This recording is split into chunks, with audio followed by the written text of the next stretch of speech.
Am I the jerk if I back out of my best friend's wedding because the best man is my cheating ex-fiancé?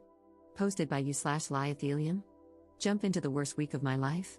I was with my ex-fiancé for 6 years, loved him with every fiber of my being, and had our wedding planned for August. I turned down a job offer so I could move with him for his next Air Force assignment.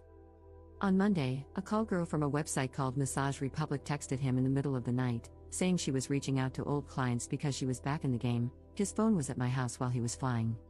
I texted back, telling her she must have the wrong number. She said she didn't.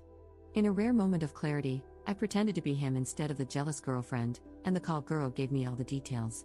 I'm such a fool, this had been happening under my nose for years. I confronted him. He claimed to be a sex addict and promised to change. I considered it for half a second and said no. Cue uncontrollable crying, self-doubt, a battery of STD tests, awkward encounters with him, a fight over the ring, and his mom, whom I loved, calling me non-stop, begging me to reconsider, on and on. And on top of all this, my best friend is marrying his best friend on May 11th. The groom doesn't want to rock the boat by picking a new best man. The bride says she has way too much on her plate and is begging me to just go through with it, promising to make it up to me. I've never hated a human being as much as I hate him. I can't be in the same room with him, let alone walk arm in arm with him.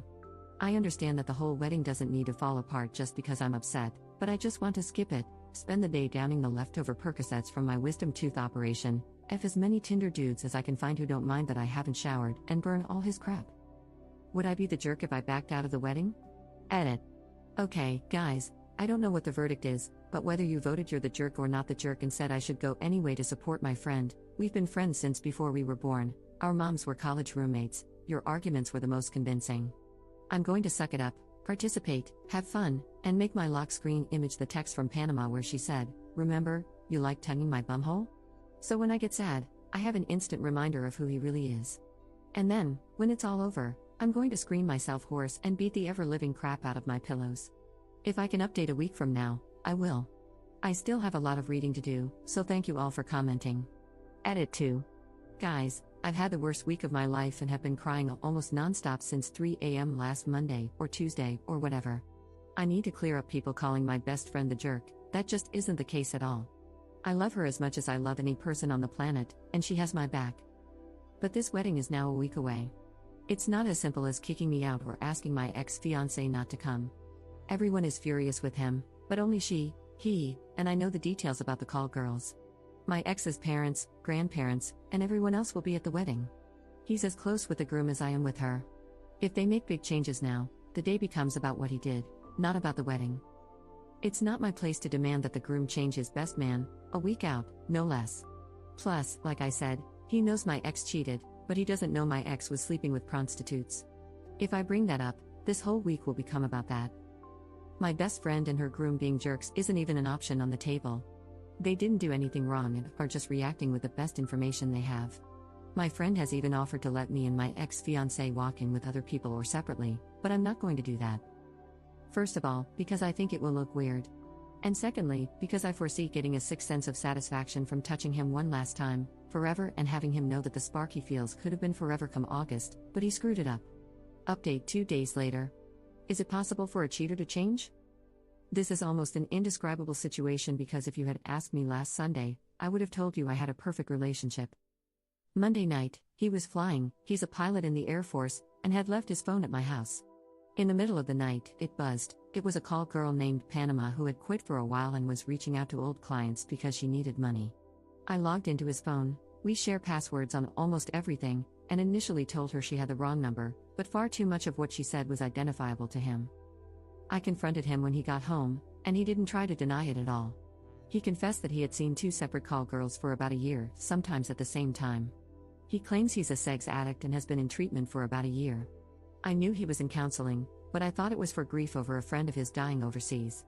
He promises me that he hasn't seen either of the girls for 18 months and that it's the only time he's ever cheated in the 6 years we've been together. Last week, I was livid. I couldn't stand to be around him, lest I might do things I would regret. Last night, in a moment of weakness, I called him because I just wanted to hear it from him one more time, why he did it, why he needed call girls. I was so open to trying anything in bed, just why? And the truth is, I miss him so much it's killing me, so a part of me just wanted to hear his voice and know that he's alive in this world. We ended up having the friendliest conversation we've had since I found out, over the course of about 4 hours. The reality is, I still love him. I love everything about him, except the call girls part. He's broken over this, he's taken himself off the flying schedule, in the middle of his instructor upgrade, which may very well be a career staller, and he's doubled up on his counseling sessions. He hasn't lied to me, he hasn't yelled at me, he hasn't blamed me for anything. I guess if there's a right way for a cheater to act, he's doing it.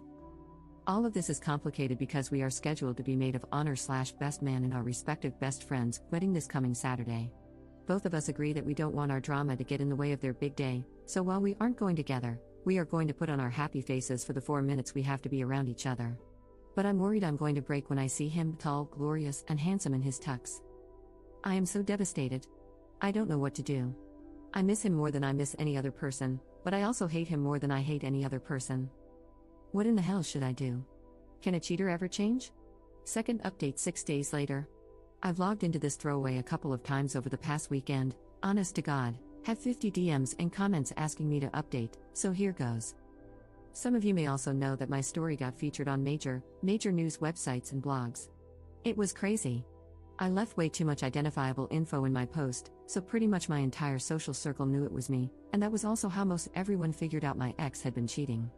We had a meeting among the 4 of us to decide whether or not to proceed. We pretty much agreed that not showing up would cause more drama and whispers than if we did, so we decided to be civil and stay in our respective places. But having to spend that hour or so in the same room with him just filled me with adrenaline and pure rage. That led into the bachelorette party that night, where I got freaking hammered and, honest to God, made out with so many guys while dancing that I can't even count. I also ended up having my first one-night stand ever with a 20-year-old, super cute guy from our university's wrestling team who was so sweet. I'm not proud of doing that, but I'm also not ashamed either because it made me feel desirable, almost like I was going into the wedding day and rehearsal with some parody, like, hey, I can be naughty too. X and I were, of course, paired up at rehearsal, and I hate to admit this, but we had an absolute blast with each other. It wasn't a mistake that we had such a great and fun relationship, we are very compatible. It probably also worked because we were able to put the issue aside and focus on something else. The wedding was very much the same way. We walked arm in arm down the aisle with big, beaming, and genuine smiles because we were there for our friends.